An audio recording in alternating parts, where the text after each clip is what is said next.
Olá pessoal, meu nome é Ricardo Belão, sou deputado estadual pelo Partido Novo aqui em São Paulo. Eu sou Mônica Seixas e eu sou co-deputada estadual. Sou o Sérgio Victor, sou deputado estadual pelo Partido Novo aqui na Assembleia Legislativa de São Paulo.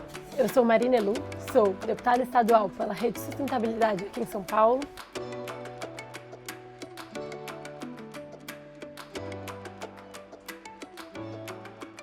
O deputado estadual faz as 3 coisas que todo legislativo tem que fazer, que é criar as leis que regem, no caso, o nosso Estado, cobrar e fiscalizar o Poder Executivo, isso daqui é muito importante, e aprovar o orçamento público do Estado. Fiscalizar é uma ação importante que a gente se esquece dela. Ao contrário do que todo mundo imagina, um deputado não cuida do dinheiro. Quem administra a coisa pública é o governador. Uma lei é uma regra que é formalizada através de um processo democrático que se torna uma obrigação. Esse processo é feito numa casa legislativa, uma obrigação que vai regular o comportamento da sociedade. Para você criar uma lei aqui no estado de São Paulo, ela é feita ou através de um deputado estadual, seja individualmente ou coletivamente, num processo de colher coautorias ou nas comissões, ou do próprio executivo do governador e até de iniciativa popular. A Constituição de São Paulo diz que 0,5% dos eleitores juntos podem protocolar um projeto. Então precisa fazer um abaixo-assinado. A gente tem uma colinha aqui, a gente vai precisar de mais ou menos 150 mil assinaturas de pessoas juntas para uma propositura ser protocolada via iniciativa popular nessa casa. Depois do texto legal escrito, a gente passa para o protocolo e aí começa o processo legislativo da casa. Os parlamentares têm 5 sessões ordinárias para apresentar emendas ou substitutivos, que é alterar ou contribuir com o texto legal. Então, durante 5 sessões ordinárias, os parlamentares podem acrescentar ou tirar parte do texto da lei de outro parlamentar ou do Poder Executivo. Depois disso, tramita nas comissões, que é quem analisa o mérito e a constitucionalidade dos textos legais e, por fim, ele vai para o Colégio de Líderes. Uma reunião que é feita toda terça-feira à tarde, onde todos os líderes dos partidos, aqui tem 24, sentam numa mesa junto com o presidente da casa, mais o líder do governo e o líder da minoria, para decidir quais leis que vão ser pautadas na semana. Essa é uma forma que a casa se organiza para a gente conseguir apreciar todos os projetos. Tem a missão de discutir e elaborar pareceres sobre todos os projetos de lei e emendas que entram aqui na casa. Então tem as comissões técnicas, que são a CCJR, que é a Comissão de Constituição, Justiça e Redação, e a Comissão de Finanças e Orçamento. E as comissões temáticas. Todos os projetos que passam pela casa são analisados por essas comissões e recebem pareceres dos deputados para entender se aquele projeto é bom, é ruim, faz sentido ou não faz. Na casa existem 17 comissões permanentes. Logo que a gente toma posse, a gente faz um ofício para o presidente da casa falando quais comissões a gente gostaria de estar. Além das comissões permanentes da casa, que são as grandes comissões como de saúde, educação, meio ambiente, agora a gente tem uma comissão de defesa do direito das mulheres, várias comissões permanentes, a gente pode ter as comissões especiais, que regimentalmente a gente consegue compor com a maioria dos deputados de acordo com essas comissões para estudar um tema específico. E a gente tem ainda as comissões parlamentares de inquérito, que é um dos principais papéis que o Legislativo Estadual deveria ter, que é de cobrar e fiscalizar o governo do Estado. O processo legislativo é o trâmite pela qual os vereadores, os deputados estaduais, os deputados federais, os senadores, ou seja, os representantes do legislativo, produzem as leis que regem o nosso país.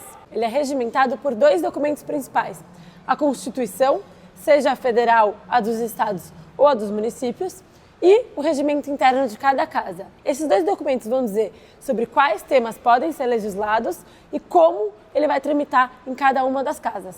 De maneira bem simples, como é que funciona? O gabinete do deputado estuda a matéria para a elaboração de um projeto de lei. Elaborando o projeto de lei, ele protocola na secretaria aqui da Casa Legislativa, e então a equipe técnica da casa distribui para as comissões temáticas adequadas. Quer começar pela CCJ, que é a Comissão de Constituição, Justiça e Redação.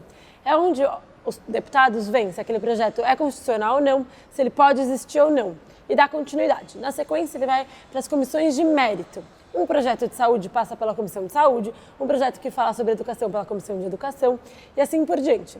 Em cada uma dessas etapas, ele recebe um parecer, dizendo se ele deve seguir ou não. No final desse processo, ele vai para plenário. E aí no plenário é decidido no voto se aquele projeto de lei vai ser aprovado ou reprovado. O orçamento público é um documento legal onde são estabelecidas a previsão de receitas e de despesas do governo durante um ano. O que significa isso? Quanto que o governo vai arrecadar em termos de tributos e aonde ele vai gastar esse dinheiro e de que forma. A composição do orçamento da Federação, do Estado e dos municípios é composta por 3 documentos muito importantes. O primeiro deles é a LDO, Lei das Diretrizes Orçamentárias.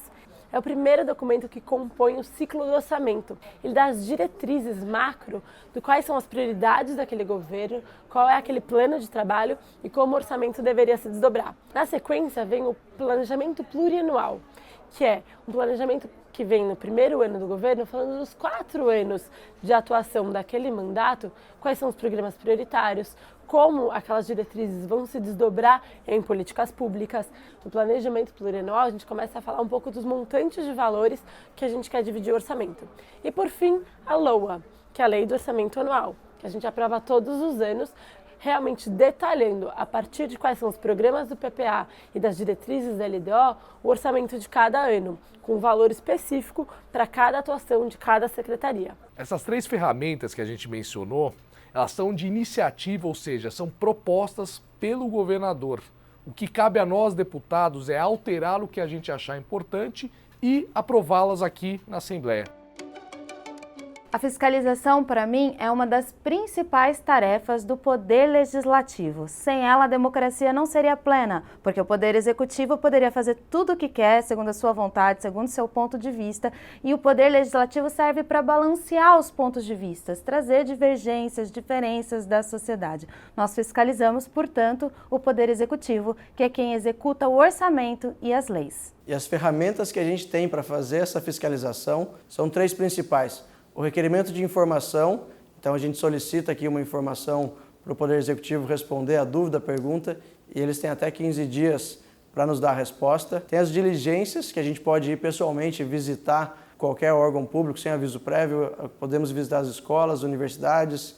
E o último é o portal de transparência, onde a gente consegue ter acesso aos gastos do Poder Executivo e poder conferir se está tudo certo. A gente também pode instalar uma CPI, uma comissão especial de inquérito, para investigar profundamente quando a gente acha que há indícios de irregularidades no Poder Executivo. Você também tem um papel essencial na fiscalização, você pode participar. Tem os conselhos participativos, a Lei de Acesso à Informação, que dá o direito a todo cidadão a requerer informação dos órgãos públicos, e os conselhos populares também são órgãos muito importantes de auto-organização e participação popular. E qual a importância da fiscalização? Um primeiro momento é garantir a divisão entre os 3 poderes, né? Então a gente tem o poder de fiscalizar o executivo para que ele não faça tudo do jeito dele. A gente também representa o povo, a gente representa a vontade dos eleitores. Bom, a Assembleia Legislativa ela tem uma coisa que eles chamam de competência residual. O que significa isso? Que em diversos assuntos você pode legislar desde que não contrarie uma lei federal que já existe, porque a lei federal é superior hierarquicamente. Então você não pode fazer uma lei dizendo algo contrário do que está no federal. O que você pode fazer é complementar um assunto que já é legislado na esfera federal. Tem assuntos que são exclusivos da esfera federal, que só deputados federais e senadores podem legislar, como, por exemplo, direito trabalhista, direito civil e direito penal. Nesses assuntos nós não podemos nem fazer lei complementando. A gente não pode, por exemplo, construir pontes, lombadas, estradas, creches, hospitais. Quem pode gerir o recurso é só o governo estadual. A gente fiscaliza.